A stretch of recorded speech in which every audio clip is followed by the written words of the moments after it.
امام محمد مالک رحمۃ اللہ علیہ شدید دلیل ہو گئے تھے. خبر پھیل گئی کہ اب ان کی صحت جو ہے وہ زیادہ نڈھال ہو گئی ہے, اب کمزوری بڑی بڑھ گئی ہے, مشکل ہو جائے گا. تو چونکہ وہ فقیہ تھے, فقیہ جو ہوتے ہیں وہ مسائل میں کتاب و سنت کو سامنے رکھ اس پہ تفکر کرتے رہتے ہیں, ہر وقت غور کرتے ہیں. آج کل کے لوگ نہیں ہماری طرح کے جو ویوز چیک کرتے رہتے ہیں کہ بھلا کتنے ہو گئے, اس چکر میں پڑے رہتے ہیں کہ لائکس کتنے ہو گئے اور کمنٹس کتنے آ گئے. وہ یہ لوگ نہیں تھے. فقاہت, دین کو سمجھنا, نیا مسئلہ درپیش ہوا ہے, لوگوں نے مسئلہ پوچھا ہے تو اس کو کیسے حل کرنا ہے, اس پر غور کرنا قرآن و حدیث کو سامنے رکھ کر. تو امام مالک کا لوگوں تک یہ بات پہنچی کہ وہ بیمار ہے اور شدید بیمار ہے. ان کے ایک شاگرد تھے پرانے, وہ دور سے تیمارداری کرنے آئے. کہتے ہیں جب مجھے اجازت دی گئی ان کے اہل خانہ کی طرف سے, ان کے کمرے میں پہنچایا گیا تو امام صاحب بے ہوش تھے, تیز بخار تھا.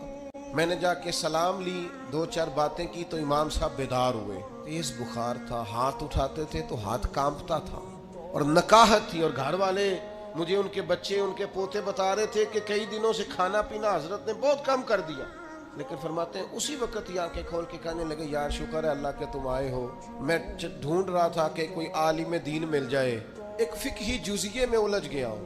یہ پوچھنا تھا کہ فلاں حد جب بندہ کرتا ہے اس کے بعد صحیح جو ہے وہ سواری پہ کرنی چاہیے یا پیدل کرنی چاہیے, ذرا تھوڑا آنا. یہ دلائل ہیں, یہ دلائل ہیں, یہ فلاں نے لکھا ہے, یہ فلاں نے لکھا ہے, مسئلہ کیا ہے.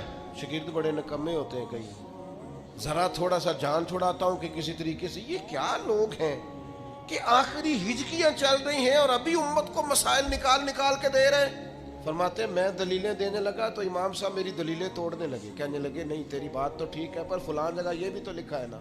میں نے پھر دلیل دی کہ وہ تو ٹھیک ہے پر فرمایا امام کا اس پر یہ قول بھی تو موجود ہے. فرماتے ہیں کتنی دیر علمی گفتگو ہوتی رہی, پھر وہ تھک گئے اور لیٹ گئے. تو میں نے کہا آپ آرام کریں, مجھے اجازت دیں.